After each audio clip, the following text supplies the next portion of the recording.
तो hello friends, welcome back to my channel. और friend, आज की वीडियो सीरीज़ में हम लोग डिस्कस करने वाले हैं डिजिटल सिस्टम के अगले कंसेप्ट को, जिसका नाम है फ्लैश एडीसी यानी एनालॉग डिजिटल कन्वर्टर, जो कि हमने डिस्कस किया था प्रीवियस लेक्चर में।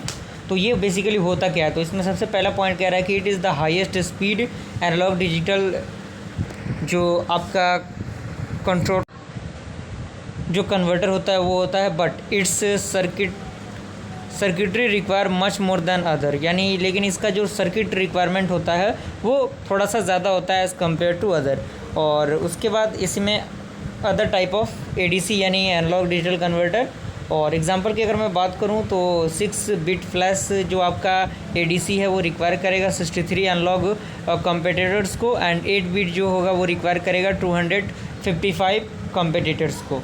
यहाँ पे एक 3 बिट फ्लैश कन्वर्टर है, तो उसका एक फ़िगर के द्वारा आप इसको समझने की कोशिश कीजिएगा।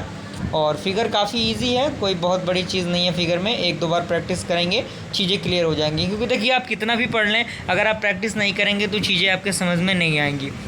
उसके बाद इसमें कौन कौन से ऑपरेशन सप्लाई होते हैं, ये ऑपरेशन आपके एक डायग्राम के द्वारा ट्रुथ टेबल के अकॉर्डिंग बताया गया है, तो आप इन चीज़ों को ईजिली कर सकते हैं। और चूंकि वक्त हमारे पास थोड़ा सा कम है, तो इसीलिए मैं बस आपको नोट्स प्रोवाइड कर रहा हूँ। ये आपको RGVV के वेबसाइट पर भी नोट्स मिल जाएगा।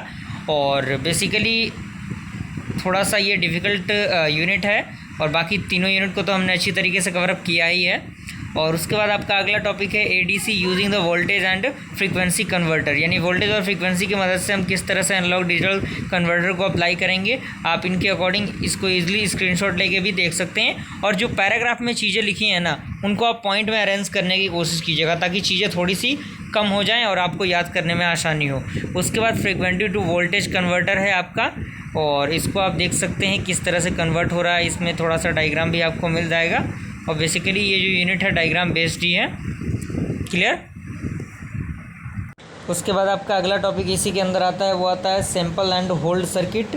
तो सिंपल और होल्ड सर्किट क्या होता है इसके बारे में भी बताया गया है, तो यहाँ तक पूरा आप कम्प्लीटली समझ सकते हैं।